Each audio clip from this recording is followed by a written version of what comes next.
anybody out there who is doing entertainment, especially events, is one of the industries that will teach you the most. The value of money is genuinely not that valuable. Yeah. It comes and goes.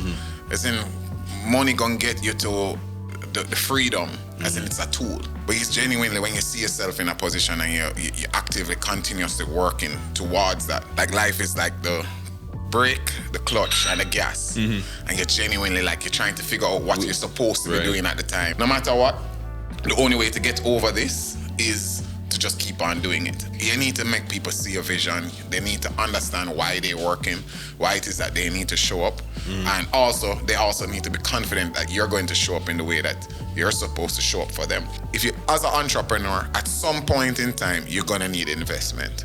Believe that what you're selling or what it is that you're doing is strong. It is something that is needed. Yeah. Then press on.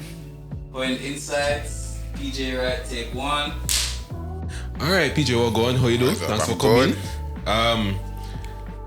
I want to kind of just start off with, who is PJ Wright? Why should the world know PJ Wright? Well, most of all, I would say that I'm a creative.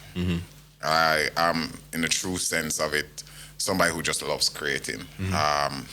Not necessarily the greatest in the people's persons, but knowing that that's a weak suit. So therefore, it's something that I work on because I know that it is something that is needed for the growth of business and just overall just being a better person. And then sometimes you have to work on the things that you know that you're not good at. Yep, so, for sure. But I would say PJ Wright is a creative in its true sense.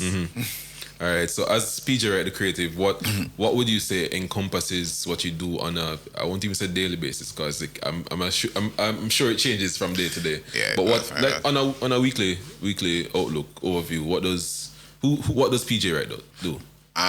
Right now, it's a lot of managing of people. Managing of people and managing of processes. Making processes. We have about actively working on bowl and spoon, tap bar, and all box, apart from events, industry stuff.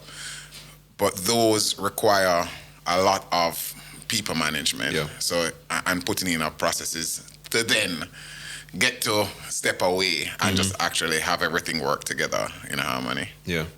All right, cool. So we're having a conversation earlier and you're talking about that success is about believing in your destiny. For sure. What does that look like in real life? And not the IG version.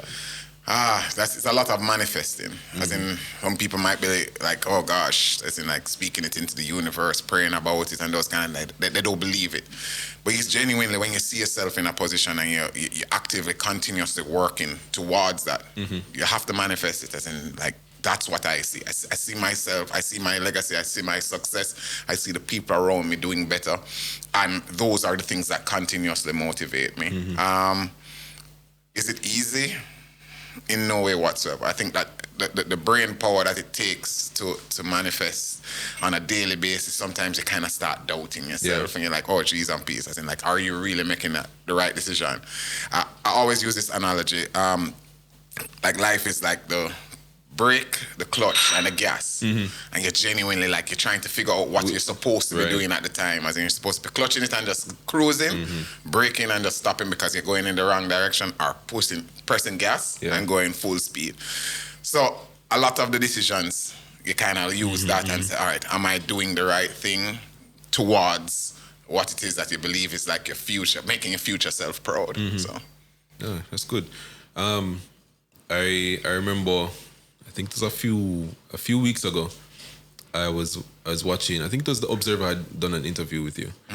And they had mentioned that you had said in an interview about a decade ago or more, about, you essentially manifested the destiny that you have now. And you're talking about how you have to know the start, you have to know the end. Everything else in between will work itself out. What would you say led you to have that belief from the get-go? I don't even know what it was. I just know that like I wanted to genuinely be in entertainment But I realized that more and more it was hospitality more that I wanted to do it. But entertainment, just have to understand this, anybody out there who is doing entertainment is what, especially events, is one of the industries that will teach you the most.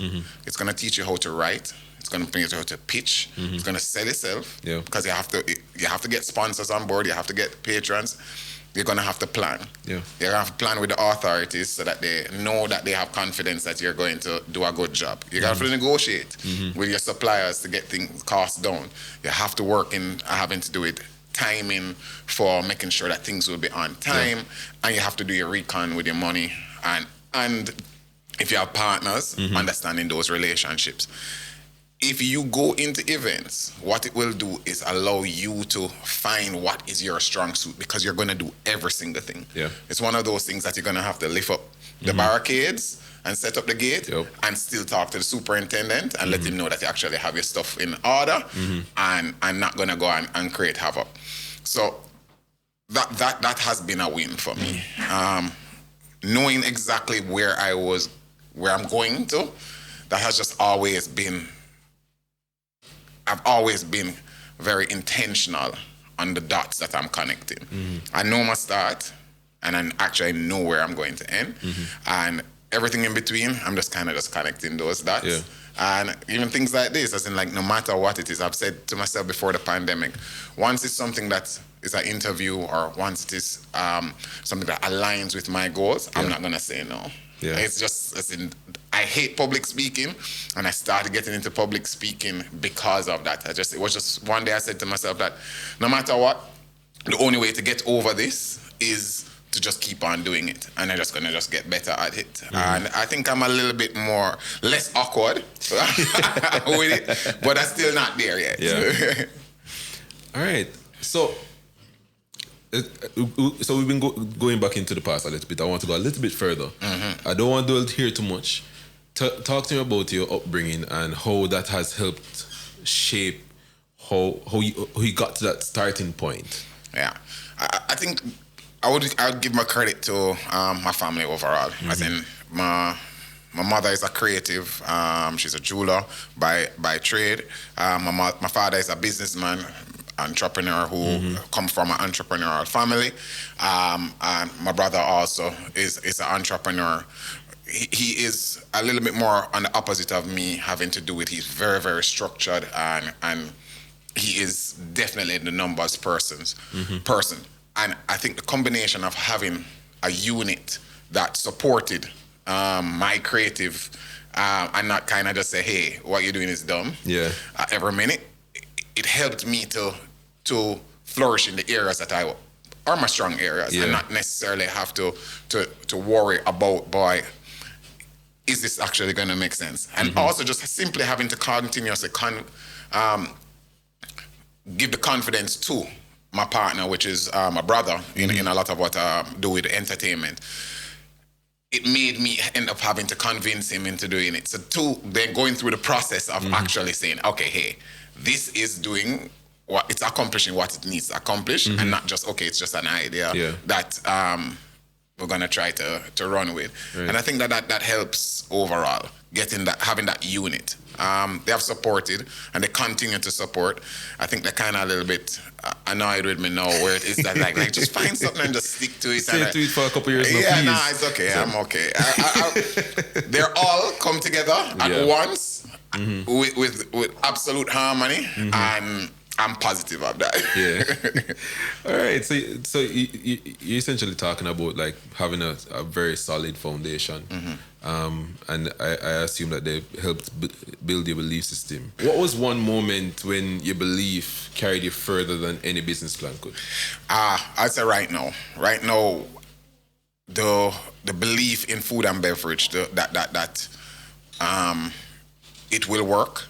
Is carrying me a lot further, because most people look at food and beverage as one of the highest failed businesses. But it's a little bit different in Jamaica. When you think about it, we have restaurants that have been here for 20 years. As in, I use example on a very good business, Jade Gardens. That Jade Gardens has been there. been. And instead, it's even brands. It's in like brands that have gone through time, probably not doing exactly what they probably the proprietors might want, but they're there. Yeah. And the reality is that in Jamaica we have a lot longer of a lifespan for food and beverage. Yeah. And I think that once we hone in on having multiple establishments, they will feed into each other and make it a lot easier, a lot more profitable, ultimately. And that I can't put in a business plan. And no matter how much I put it in a business plan, they say, yeah, but you know, ChatGPT says that this is good. Yo, I love how ChatGPT is interwoven into our lives now. No, It's been what, ChatGPT 3 years? is the best friend. I said, in here, Yo, best friend, project manager, everything. Wow. All right, so my wife and I we're in the food and beverage space, but from more of a content creation side. Yeah. And we both love what you've been doing with, you know, like with Tack Bar and Bowl and Spoon.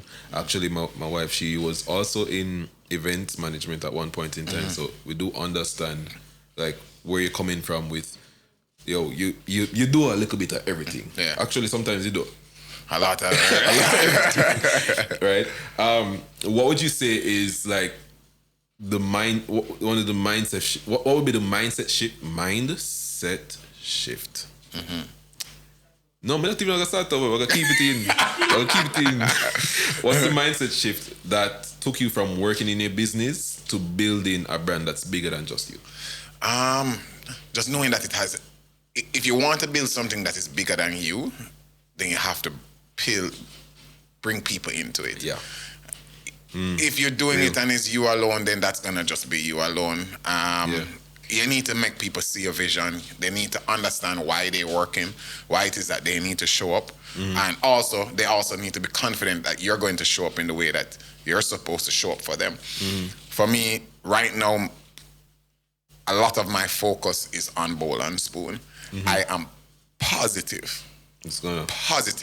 based on the well, I'd say 2 locations that are confirmed and 1 more that is possibly coming on.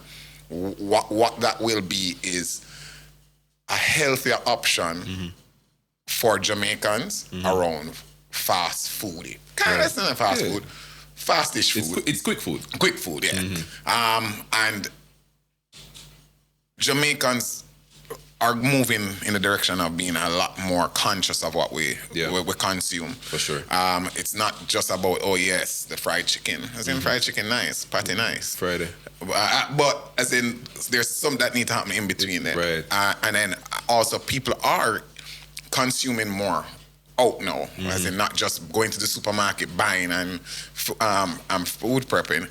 You actually have that persons are saying, okay, on Mondays I'll eat here, do stuff. Because time is money. Because it take a whole heap of brain power just for prep food. Yeah, man. Whole heap of brain power. So and then after I got to find a microwave to heat it up. And then you got to eat cold food. So it's like, you know what? Let's just find a spot that works and you support it.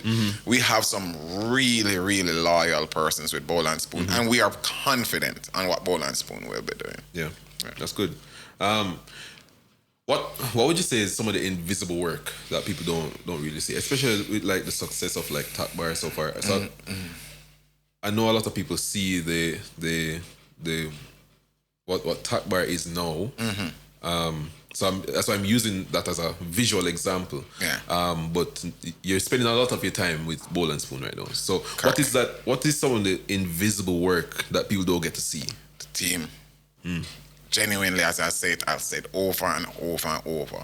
It's motivating a team, making a team see the vision. The things that not just write down, they need to see it. So I use example.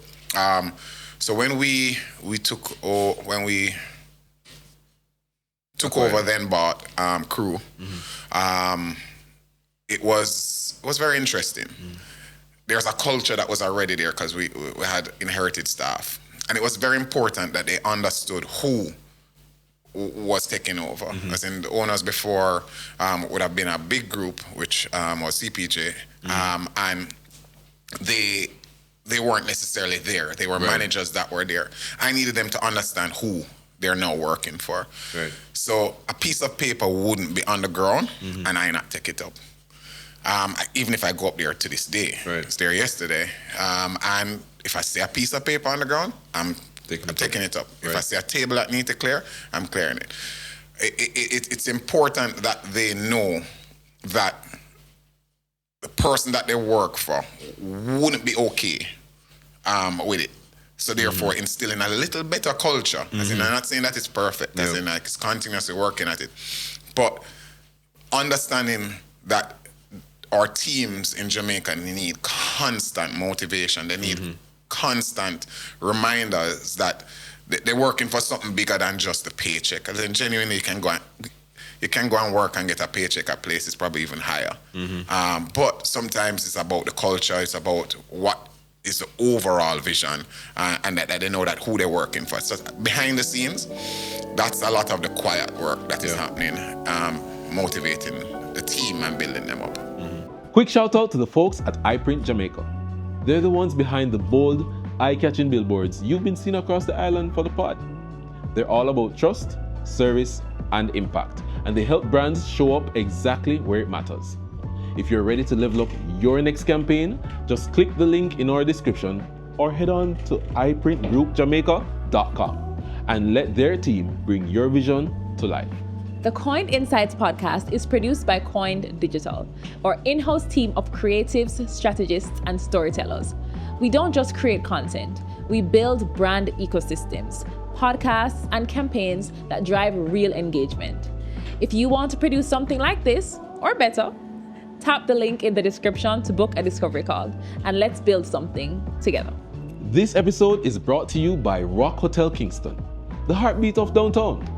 Whether you're here for business, creativity, or just the view, Rock gives you the space to relax, recharge, and create.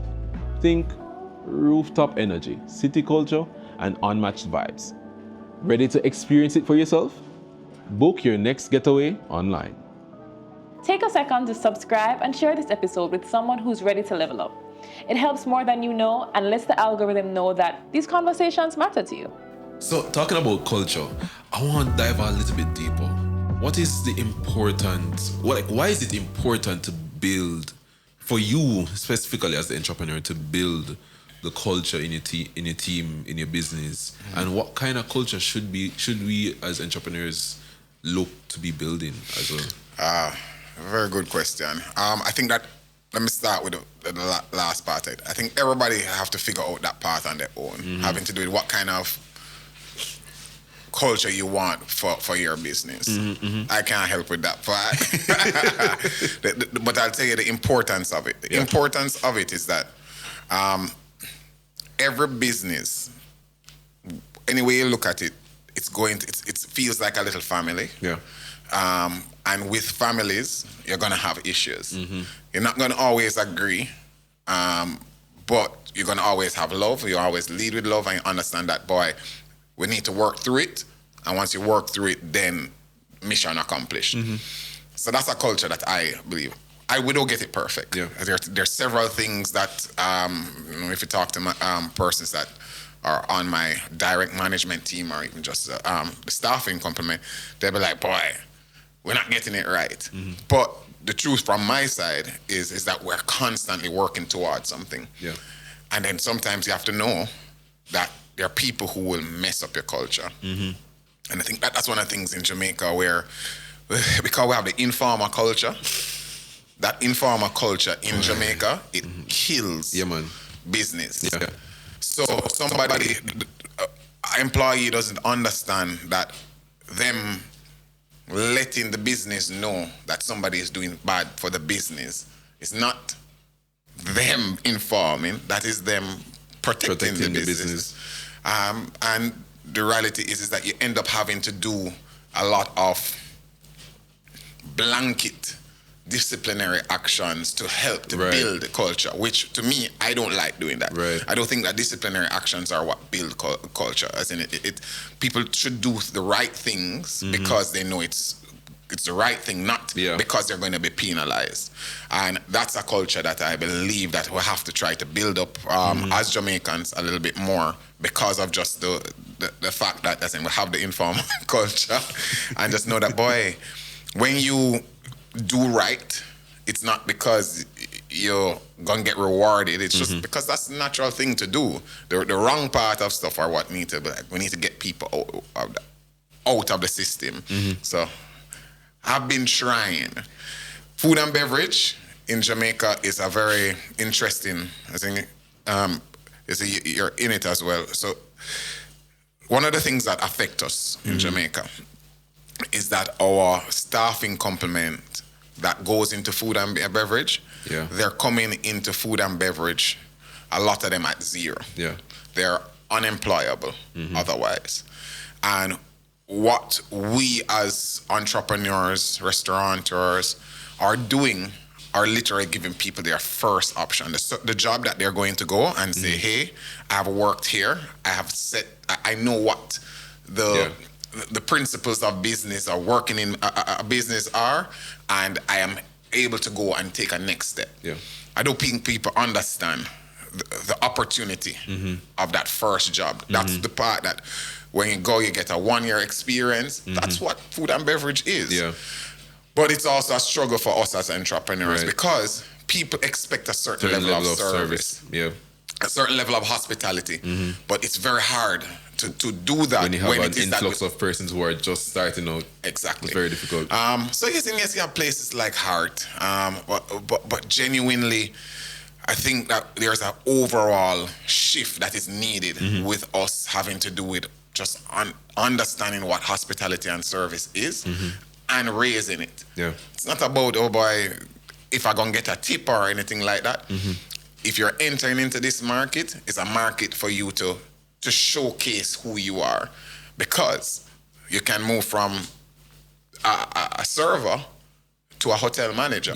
I think Sanders has shown that over and over where it is you have persons who have elevated throughout the entire structure. And we believe in that. We believe in building it out and actively working on that for our culture. That's good. So as you are building that culture, we know that there are a lot of distractions, there are a lot of obstacles that you have to go through, you have to push through. How do you block out the noise, and how do you stay grounded as you're building? You know, you have to have a few friends, not a lot. As in, people might use the word very broad as friends and those stuff. A friend who, when you tell them something, they actually know how you processing it to give you an answer. And I have a few of those. I have persons that I know that once I have hit a roadblock, I can call them and I can say to them, hey, you know, I'm going through this, I'm thinking about this, give me a perspective. And they'll ask me the right questions for me to give them the answers. They're not going to tell me what to do, but they're going to either remind me that I'm on the right road, or just going to say to me, say, hey, you need to realign, because I think that you're going a little wide on your thoughts on it. And I would say that that's what I have. I have that very, very strong.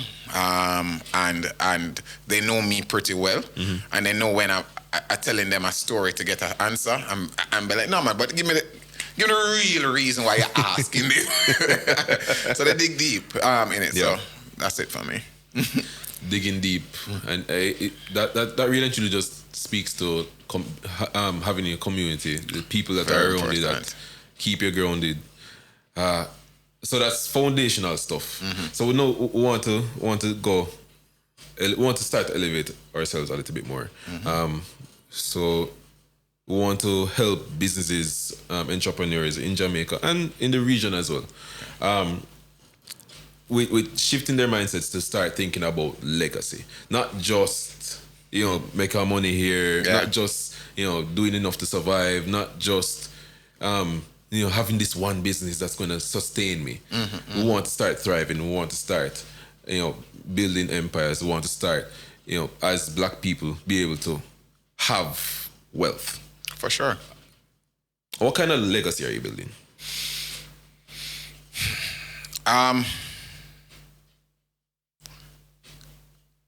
I would say that the legacy that I would want when it is that I depart this world is of somebody who believed in their own dreams, somebody who wasn't fearful of failing. I think that once I removed that part out of my story, that like failure is a bad thing. I used to say that that's what my thing is like, my biggest motivation is that afraid of failing. I'm not. As in, I understand that is a part of the journey now. So that was something that I'd said probably 10 years ago. My biggest fear is failing. So with the legacy is genuinely somebody who has manifested. I knew what I wanted. I knew that food and beverage, hospitality in Jamaica needed somebody to pioneer some changes. Entertainment, tourism, with what we have done as a group with Dream Entertainment, many persons thought that we were stupid and it would have been a couple years and we're going to fight and mash up. Wow. And many years later, we have spawned several other entrepreneurs to do similar things. And that's what we believe in. We believe in that if we're building up something, then we must be motivating others to do better. Not that they're coming to come and do the exact same thing. They're people who motivated us. So with that part, my legacy is somebody who genuinely increased Jamaica's tourist product. I believe that. Yeah. I'd definitely say, even from when I would say probably about 7 years ago, looking back, I'm like, whoever is doing Dream, I know for a fact, at least in the summer period, I know whoever is running Dream, they are the ones that is shaping Jamaica's tourism sector right now. So I believe you, and I know that what it is that you're building towards, for sure, without a doubt, people will be able to say, yeah, man, he did what he said he was going to do. And it's not even, as I say, my legacy is not a personal thing as much as a group. As in, you'll hear me say a lot of we, us, because it's not me. As in, I have partners who are amazing at what they do, and I play my role within it. I am one of those persons who I'll be the defender on the team. I don't need to score a goal. I don't need to save a goal. I just need to know that I played my part on that team. And the win is the win. I'll wear the Super Bowl. I'll hold up the cup or whatever it is. I don't need to be the goal scorer or the goal saver. And so you're talking about your team a lot now, and I wanted to touch back on a conversation that we were having earlier about collaboration. I want you to compare what does ownership mean to you versus what does collaboration mean to you? What's the importance between what's the difference and what's the importance of doing them both? So I'm a shareholder in several businesses, and that shareholder part is important. That's the part where it is that what you're working for one day will have a value, and you'll either be able to pass it on, sell it, or use it to leverage. Right. So that's important. The collaboration part, which I'd say now, is the people who you do that with is the part that will determine if what you have is $100,000 business or $1 billion business. And though that is the part that I take you to take the time and figure out who you're doing stuff with. If they are like-minded, if they know where they want to get to, or this is just an investment. And you have to also know that, boy, not everything is gonna work out. My majority of my businesses are with people, and I like doing it that way because I like contributing what I believe is my strength. And I believe that there are a lot of other strengths that I can lean on from other people. I'm not great at accounting. I'm not great at making sure the checkbook balance. But I'm going to have that person who is good at that. Yeah. So that I can focus on the areas that I know that I'm great at, and bring that to the table. Yeah. Before jumping into, your vision for, the entertainment and food and beverage industries, I kind of want to just pause and talk. I want you to talk to that young man or young woman who is just starting out in business. Yeah. You're at a coffee shop and they see you and they say, "Hey, can I have a few minutes?" That actually happens a lot, though. Really? I give props to this new generation. Is them very forward. Then they say, "Yo, I don't know." I don't know because I love my coffee. And so even if it's just running into a cafe dolce or a cafe blue to just get something quick, it has happened a lot, and you'll be surprised because people genuinely are there, and they're actually in either doing work or something, and they say like, I'm not gonna make this opportunity pass. And I'm always open to. I don't know if I should be saying that to public, but guys, it's an insight for you guys. If you go on hang out around Cafe Blue and Cafe Dolce, and you might can get a 1 or 2 nuggets. Have your questions ready though? Yeah, man. But I want you to talk to that one entrepreneur that's just starting out. What's one of the best pieces of motivation that they can, especially if they want to get into the food and beverage industry or the entertainment industry? What's one thing that you'd say to help them shift from mega do a thing to I'm going to build this business? Believing in yourself first. Once you believe in yourself and believe that you have gone through the thought of, okay, what is going to work out of this? What is not going to work out of this? How I'm going to make this successful? And once you have done that thought, almost like a business plan in your head, and probably even do it on a paper, and then you believe what you're selling. Once you do that, you're going to find somebody who sees it. Listen, what I'm doing right now is not as a result of work that I'm doing today. Yeah. It's years ago. Yeah. I knew that I wanted to be in this space, and I was very intentional on how I got into this space. I've made a lot of mistakes. As in, those mistakes aren't mistakes that I look as L's. They're just lessons. As in, all over YouTube. It's a different kind of L's too. Yeah, man. As in, it's genuinely lessons. Yeah. And once you keep on learning and once you keep on growing, then there will be lessons. Yeah. Point when it becomes a loss is when you just give up. And if you believe in yourself, you're not going to give up. And I said to any entrepreneur, once it is that you believe that what you're selling or what it is that you're doing is strong, it is something that is needed, then press on. Don't give up on it. You're going to have the persons who are going to be like, oh, no, don't do it. There's several persons who told me and my partners along the way that what we're doing don't make sense. Yeah. I am happy that they said that, because that was part of my motivation to say that, okay, cool.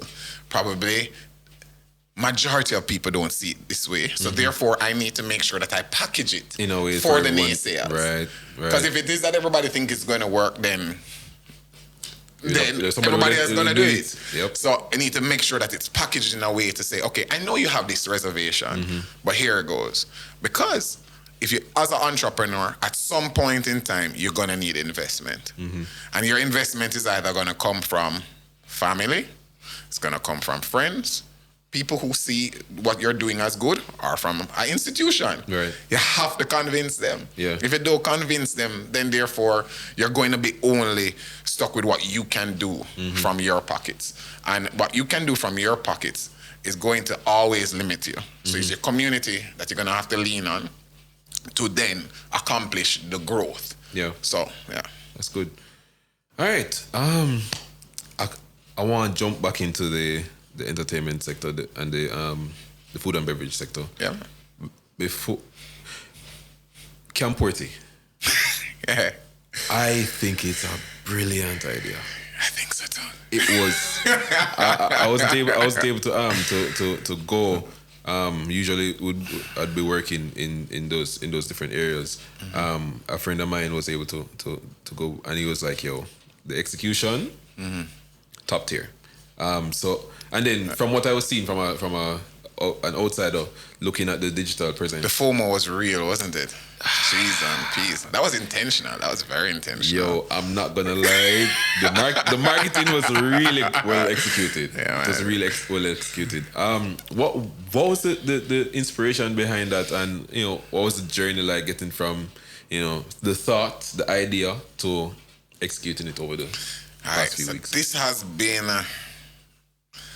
I'd say, probably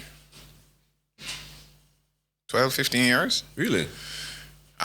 Portland, everybody knows. Portland is just amazing. Yeah.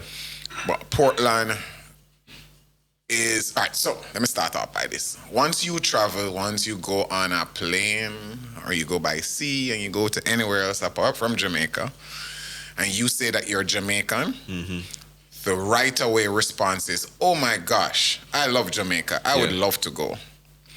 That is what I've gotten from going to Italy, Morocco, everywhere. Yeah.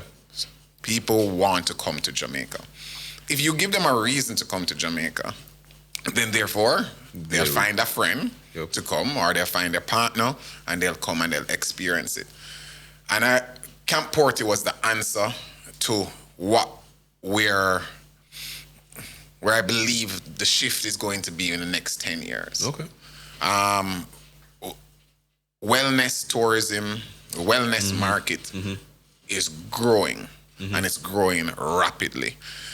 We naturally have a wellness country. We do a lot of activities, as in as simple as somebody might be saying, oh, let's go take a hike. That's just a walk up the river. Right. Kind of situation, to a unique waterfall. We have our beaches, we have our rivers, we have just amazing natural resources that, like Portland, is just unique for Very, that. very and unique. And it's purposely done there because it's small. Yeah. So therefore, it's not going to ever be something that will be thousands of persons or a lot of hundreds of persons. It's going to be very curated. Yeah. And we believe that the conversations that we've had with the stakeholders in Portland, we understand what they want. And we want to bring tourists and locals who are like-minded Yeah. to that space for them to enjoy it and to make memories. That's good. And that's genuinely what Camp Porty is. And the reason for the camp part of it was that's the time in life when you were just waking up, just what we're doing today, Right. kind of thing. It's like that part in your life where you're just kind of like, all right, I know I'm waking up. There's something that I'm gonna learn today. There's something I'm gonna do today. So it just was just very enthusiastic about what the day had in, and you just knew you was gonna do it with your friends. And if you didn't know your friends, you'd meet somebody, and you became friends. Yeah. And I think that is what we wanted for the space of Portland, and that's what we created for it. Nice.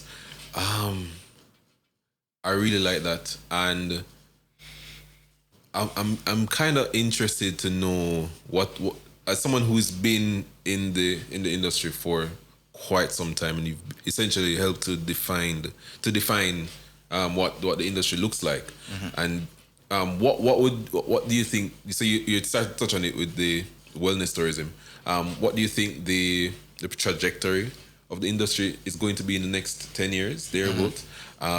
And what do you think new entrepreneurs and businesses that are currently in the space now, what can they do to position themselves to take advantage of that?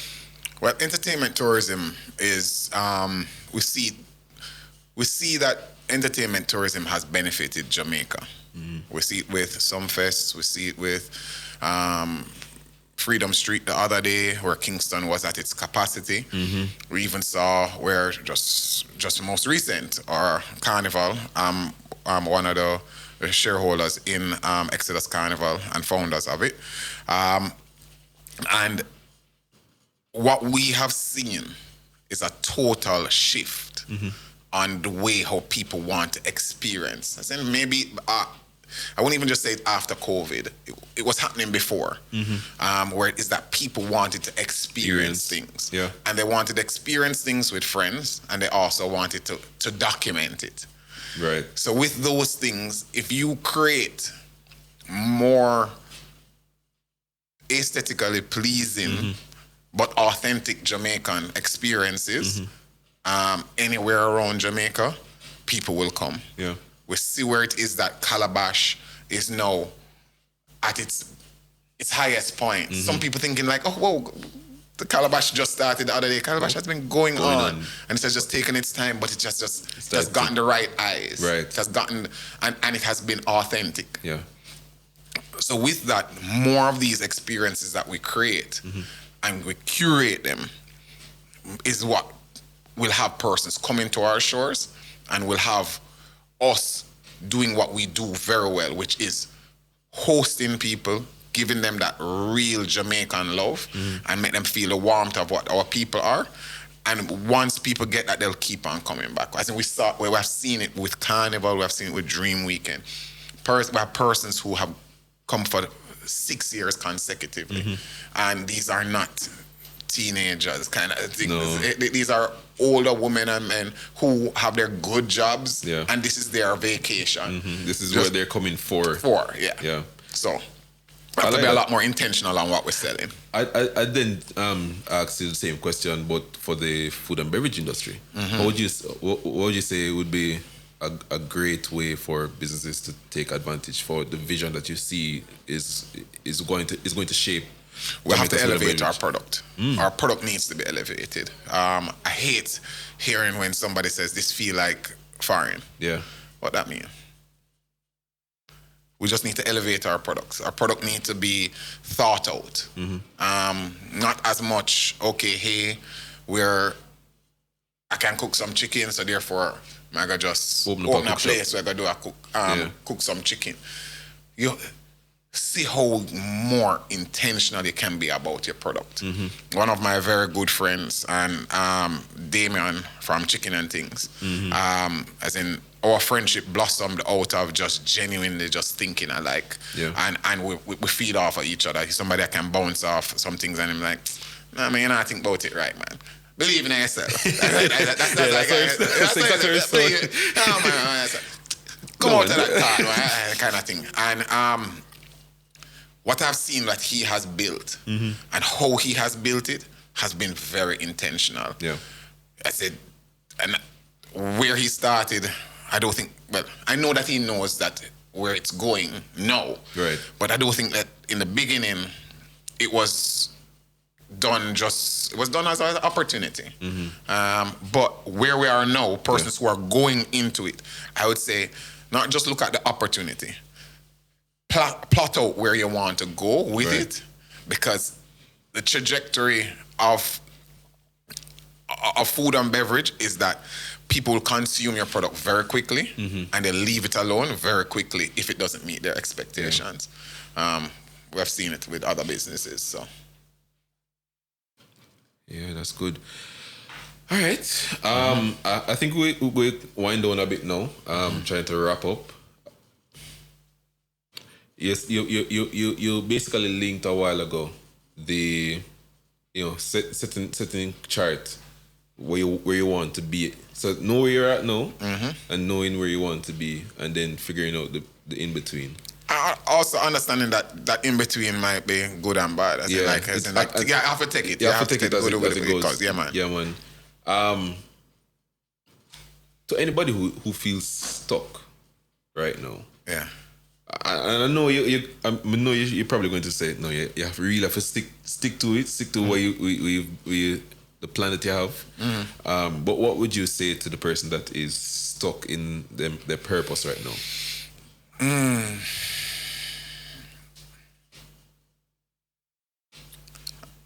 I will open your mind And I said, when I said open your mind to the other possibilities, and also reach out to persons. I'm not saying this is on IG or whatever. It might be just reading a book on somebody who you think that your journey is similar to. Mm-hmm.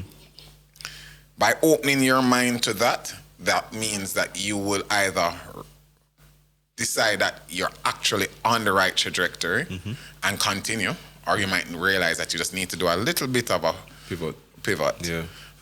Because sometimes we believe in it, but it's not it. I've had a couple of those, but opening your mind to the possibility that what you're doing might not be what you're supposed to be doing right now, and look out to some like-minded people. Yeah, that's good.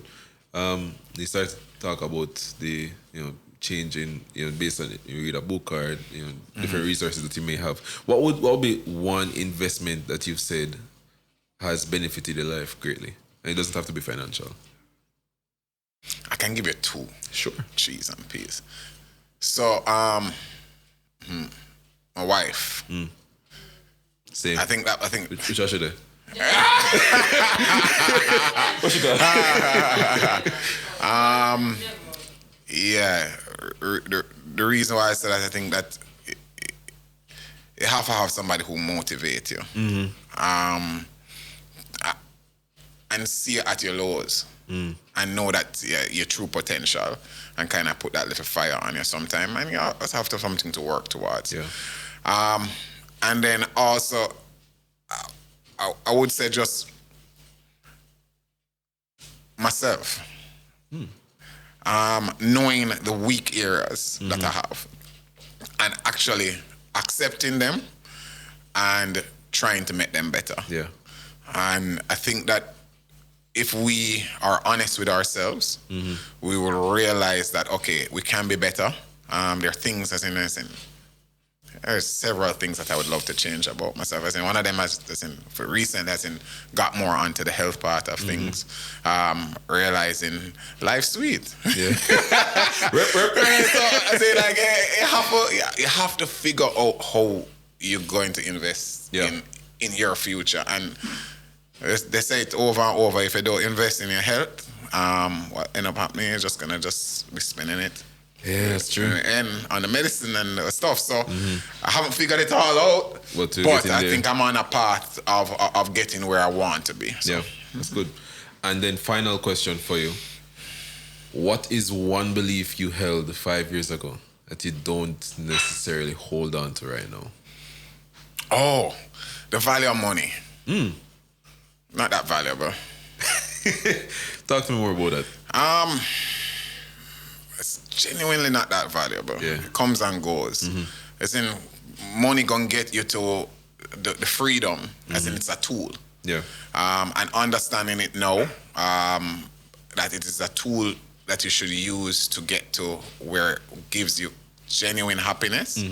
And it is that not what will give you happiness. So, tool meaning by making good investments, either in yourself or in other businesses, or your own business, it will give you the returns in the future that will get you into that comfort zone. But it itself is not what will give you that happiness. Yeah. As in, I was definitely feeling like that is what it was. Still don't have no money, but it's genuinely what I think that has changed in my perspective. Yeah, that's good. PJ, thank you so very much for joining us today. It was my pleasure. It was a very fruitful conversation. I feel quite motivated because I'm about to go invest in some businesses right now. Yeah, man. Figure out some stuff, find some things that you like and work with it. Go into it, man. Where can we find you? Tell us where the people can find where can they get contact. IG is the easiest place, and I'm actually somebody who will respond to the message. Once you're not just saying hi. Come with something more than just hi. Hi. No, once you don't send that, then therefore I'm good. So how people can get in contact on IG? My IG is PJ Wright Image. Got you. Yeah. All right. Thank you guys so much for joining us on the Koined Insights podcast. You can check us out on all podcasting platforms where you like to listen to your podcast, whether it be Apple Music, Spotify, or Amazon Music, a podcast, Spotify or Amazon Music actually. And you can subscribe to our YouTube channel at Koined Digital Studios and watch us there as well. All right. Until next time, big up yourself, you know what I mean?